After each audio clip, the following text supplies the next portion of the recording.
بسم اللہ الرحمن الرحیم. مکالمہ ٹی وی کے نئے پروگرام کے ساتھ آپ کی خدمت میں حاضر ہے. جی گیلانی صاحب، سنا ہے آج بڑی سیاسی بونچال ہے. بونچال میں سمجھتا ہوں کیا کوئی امپورٹنٹ خبر ہے؟ نہیں جی، بہت بڑی میرا خیال ہے خبریں ہیں دونوں مہتاب صاحب. ایک تو جو سیاست کا پہیہ ہے اس کو جتنی تیزی سے ریورس گیئر آج لگا ہے کہ ان چند دنوں میں جو بریکنگ نیوز ناظرین کے پاس تک آئی ہوگی کہ ہائی کورٹ، اسلام آباد ہائی کورٹ نے نواز شریف صاحب کو ایون فیلڈ کیس میں بری کر دیا ہے. اور ان کے بری ہونے کا مقصد یہ ہے کہ ان کی ساری سزا، پاناما کا سارا کیس، وہ سارا کچھ دڑام سے گر گیا. یعنی وہ جو پروجیکٹ تھا، اس پروجیکٹ کا جو عمران خان پروجیکٹ تھا، وہ اختتام کی طرف بڑھ رہے ہیں اور ایک نیا پروجیکٹ شروع ہونے والا ہے. نہیں، میرا خیال ہے یہ بھی ایک پروجیکٹ ہی تھا جو اس وقت ضرورت کے مطابق بند کیا گیا تھا. اب نظریہ ضرورت کے تحت اس کو کھولا جا رہا ہے. تو یہ اصل میں تو ہم اس ملک میں متبادلات کی اور پروجیکٹ کی سیاست کرتے ہیں.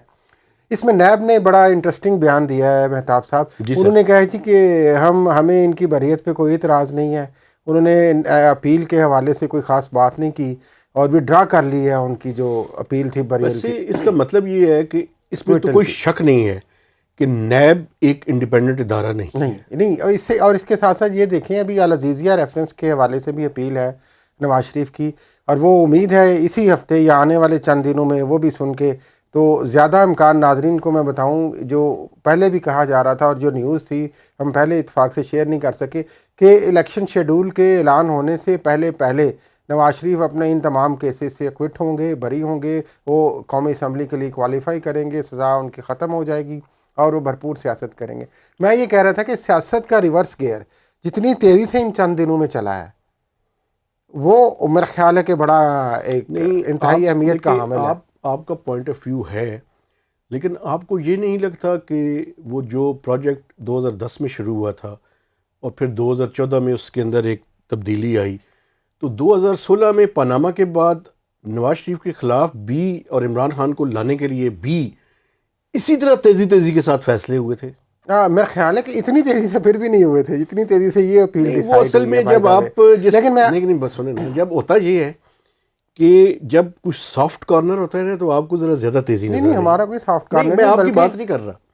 میں یہ کہہ رہا ہوں کہ اگر کسی طرف بھی سافٹ کارنر ہو تو وہاں تیزی سے چیزیں چلتی ہوئی. میں آپ کو بتاؤں، یہ ہماری جو لوگ یہ سوچتے ہیں نا مہتاب صاحب کہ فلانا پروجیکٹ تھا، عمران خان پروجیکٹ تھا اور یہ پروجیکٹ تھا، اور اس کو وہ جو نواز شریف اور عمران خان کو مقابلے میں لے کے آتے ہیں، میرا خیال ہے کہ وہ پاکستان کی جو سیاسی ہسٹری ہے اس کو اچھی طرح شاید سمجھنا نہیں چاہتے. دراصل یہ دونوں ہی پروجیکٹ تھے، دونوں کو ایک دوسرے کے خلاف استعمال کیا گیا، اپنے مخصوص مقاصد کے لیے مقتدرہ حلقوں نے استعمال کیا. اس وقت بھی دیکھیں جو ڈان لیک تھی وہ کیا تھی؟ کیا وہ نواز شریف کے خلاف سازش نہیں تھی؟ مجھے یہ بتائیں کہ جو میثاق جمہوریت تھا، جو بے نظیر بھٹو اور نواز شریف کے درمیان ہوا تھا، اس کو سپوائل کس نے کیا تھا؟ عمران خان نے. نہیں وہ تو بھائی جان، یہ آپ 2008 کی جو حکومت تھی، جو مخلوط حکومت بنی، وہ بھی دڑام سے گر گئی تھی. پیپلز پارٹی اور نون لیگ کی، شاید آپ اس کو بھی بھول گئے ہیں. پنجاب میں کیا ہوا تھا؟ وہی شہباز شریف کہہ رہے تھے کہ جناب میں گھسیٹوں گا. میاں صاحب کالا کوٹ پہن کے سپریم کورٹ چلے گئے تھے. تو یہ میثاق جمہوریت کو دیکھیں، یہی جماعتیں جب بھی کوئی میثاق ہوتا ہے تو یہی جماعتیں اپنے مخصوص مفادات کے لیے، اقتدار کے مفادات کے لیے ایسا کرتی ہیں. دوسری اہم ڈیولپمنٹ بھی بتائیں جو عمران خان کے بارے میں. وہ بھی یہ ڈیولپمنٹ پی ٹی آئی کے لیے اچھی بھی ہے اور بری بھی، کہ آج جو علی ظفر ہیں بیرسٹر، انہوں نے پارٹی ترجمان کے طور پہ بات کرتے ہوئے یہ اعلان کیا کہ جو ہفتے کو انہوں نے اعلان کیا کہ انٹرا پارٹی الیکشن، جو کہ الیکشن کمیشن آف پاکستان نے کہا ہے کہ آپ کروائیں، ادروائز آپ سے بلے کا بیٹ کا نشان لے لیا جائے گا. تو انہوں نے کہا جی کہ وہ ہفتے کو کروا رہے ہیں اور موجودہ صورتحال کو دیکھ کے اور جو کیسز فالو کر رہے ہیں عمران خان، گو کہ ابھی ایک ہی میں انہیں سزا ہوئی ہے، انہوں نے کہا ہے. تو ہم یہ چاہ رہے ہیں کہ عمران خان اس میں حصہ نہ لیں. اور بیرسٹر گوہر علی خان جو کہ پی ٹی آئی کے ایک لیگل ٹیم کے بھی بڑے سرکردہ ممبر ہیں اور بڑی زبردست شخصیت ہیں، ان کو انہوں نے نامینیٹ کیا ہے عبوری طور پہ چیئرمین کے لیے. مجھے یہ بتائیں، یہ minus Imran Khan P T I کی کیا حیثیت ہوگی؟ نہیں -1 تو نہیں ہوگا، لیکن یہ وہ فارمولا تھا جس کو پنجابی میں کہتے ہیں، ویسے 100 گنڈے کھانا اور 100 چتر کھانا، یہ میں نہیں کہنا چاہتا، لیکن یہ سیاست میں جو ایولیوشنری پروسیس ہے، ارتقائی مرحلہ ہے، اس سے انسان سیکھتا ہے. ویسے یہ آپشن ایک بات مجھے اگر اجازت دیں، یہ آپشن پی ٹی آئی کو، آپ کو یاد ہوگا جب عدم اعتماد کا معاملہ چل رہا تھا اس وقت بھی یہ -1 کی بات ہوئی تھی کہ عمران خان صاحب کو ہٹا دیں، کوئی اور بندہ لے آئیں، حکومت چلا لیں. اس وقت یہ اڑے رہے، بعد میں بھی کہا گیا، لیکن آج ان کو یہ بات ماننی پڑی. ایک بات میں آپ کو بتاؤں، پولیٹیکل لیڈرشپ کو ان قانونی یعنی موشگافیوں کو سامنے رکھ کر اور قانونی تقاضوں کو سامنے رکھ کر پولیٹیکل سین سے ایلیمینیٹ نہیں کیا جا سکتا. نہیں ہوں گی تو نہیں، لیکن دیکھیں یہ ہتھ کنڈے بے نظیر بھٹو کے خلاف استعمال ہوئے، یہ ہتھ کنڈے نواز شریف کے خلاف استعمال ہوئے، آج یہ ہتھ کنڈے اگر عمران خان کے خلاف بھی استعمال ہو رہے ہیں. ان دونوں کے خلاف بھی ناکام ہوئے تھے، عمران خان کے خلاف بھی ہاں، ناکام لیکن یہ ہوئے. ایک اچھی ڈیولپمنٹ بھی اس لحاظ سے ہے کہ اگر تو ایسا ہوتا ہے اور اگر وہ جن حلقوں میں پی ٹی آئی یہ کر کے پیغام دینا چاہ رہی ہے، یا اگر بالفرض کوئی بات چیت ہو رہی ہے، ابھی تک کوئی امکان تو ایسا نہیں ہے، تو یہ اب دیکھنا ہے کہ وہ حلقے اس چیز کو کیسے دیکھتے ہیں. اس سے میرا خیال ہے کہ پی ٹی آئی کے لیے ایک بڑی اچھی صورتحال سیاسی طور پہ ہوگی، اور سیاسی جماعت کے طور پہ تو دیکھیں وہ ایک حقیقت میٹھی ہو یا تلخ ہو، اس نے رہنا ہے. وہ ایک سیاسی حقیقت ہے، کسی کے لیے تلخ ہے، کسی کے لیے میٹھی ہے.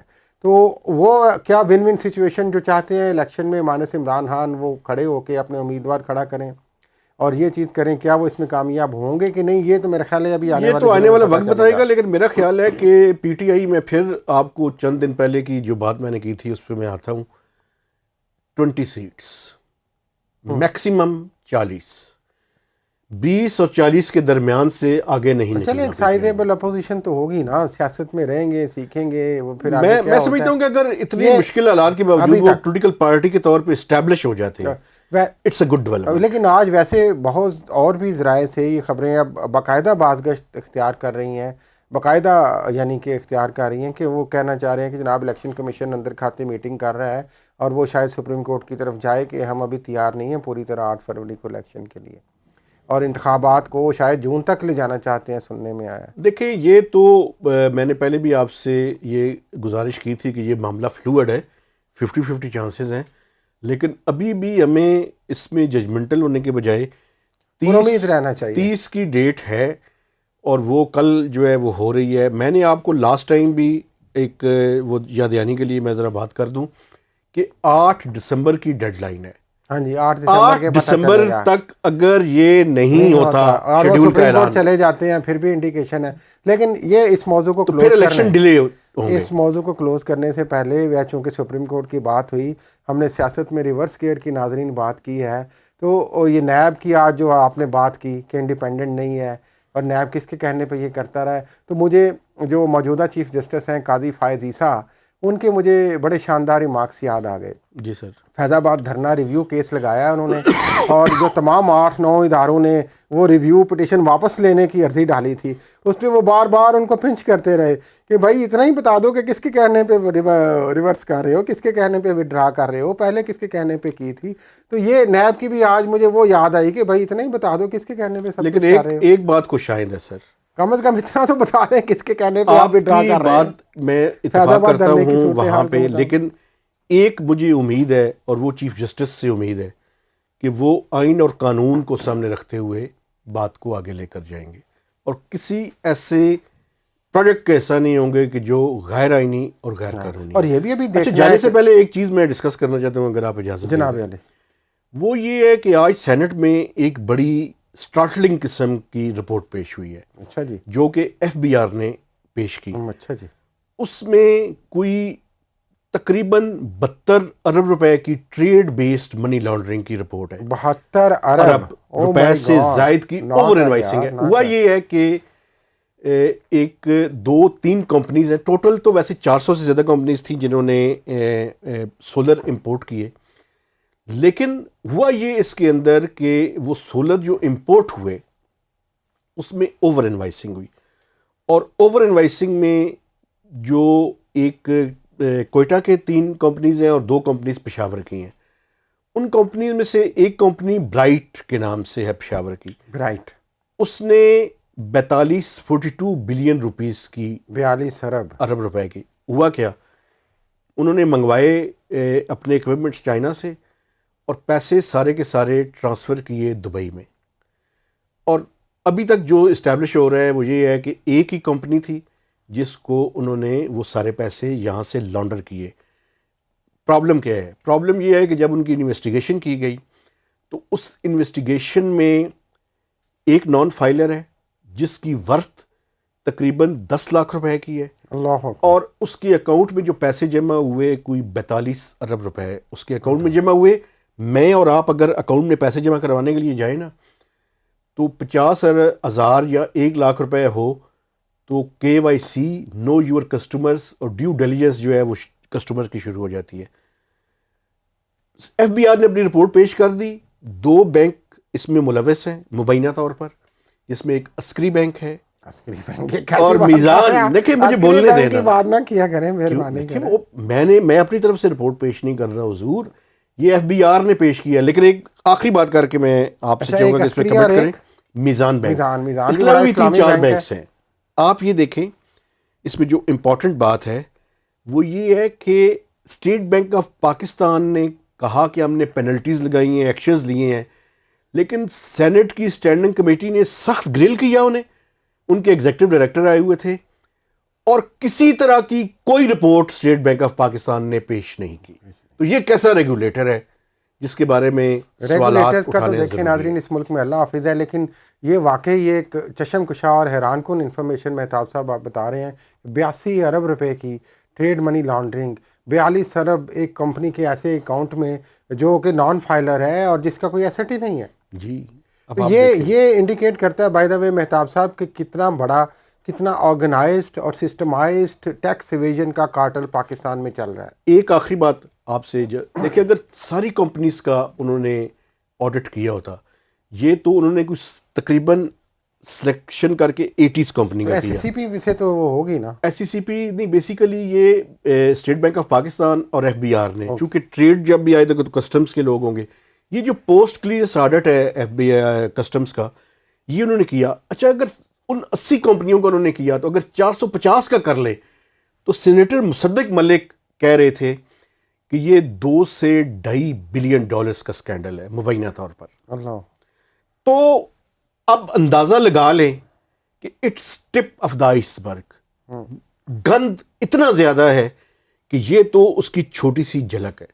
چھوڑے، لیکن یہ لمحہ فکریہ دیکھیں ان مقتدر حلقوں کے لیے بھی ہے جو آج یہ بات کر رہے ہیں کہ اکانومی کو ہم نے صحیح سمت دینی ہے. ایک طرف 7 کروڑ سے زائد لوگ خط غربت سے نیچے جا رہے ہیں، ایک طرف آپ کے ٹیکس پیئرز ہیں ہی نہیں ہے، اکانومی کا برا حال ہے، قرضوں کو آپ پری شیڈول کر رہے ہیں، آپ کہہ رہے ہیں سسٹینیبل ہی نہیں ہے، اور دوسری طرف اربوں روپے کی، بلکہ یہ صرف کہنے کی حد تک نہیں، 82 ارب روپے کی منی لانڈرنگ اسی ملک میں ہو رہی ہے. تو یہ لمحہ فکریہ میرا ہے. اس کے ساتھ ہم آج ناظرین سے اجازت چاہتے ہیں، لیکن ایک چیز میں تھوڑی سی اگر اجازت دیں، آخری بات کر کے اجازت چاہوں گا، وہ یہ ہے کہ ہم IMF سے منت ترلے کر رہے ہیں $3 بلین کے قرضے کے لیے، اور ایک سیکٹر کے چند کمپنیز جن کی تعداد صرف 400 ہے، مبینہ طور پر اگر ان سب کا جائزہ لیا جائے تو کوئی $2.5 سے $3 ارب کا سکینڈل ایک سیکٹر کا ہے. اس سے آپ اندازہ لگا سکتے ہیں کہ یہ کتنا بڑا ایشو ہے. یعنی باہر سے مدد مانگیں لیکن گھر کو بھی سیدھا کریں. یس. تو اس کے ساتھ ہی آپ سے اجازت چاہتے ہیں. آپ سے گزارش ہے کہ آپ نے میکسیمم کمنٹس کرنے ہیں، میکسیمم لوگوں کے ساتھ شیئر کرنا ہے، لائکس بھی کرنا ہے، اور اس کے اوپر فیڈ بیک بھی دینا ہے. تو اجازت دیجیے، خدا حافظ.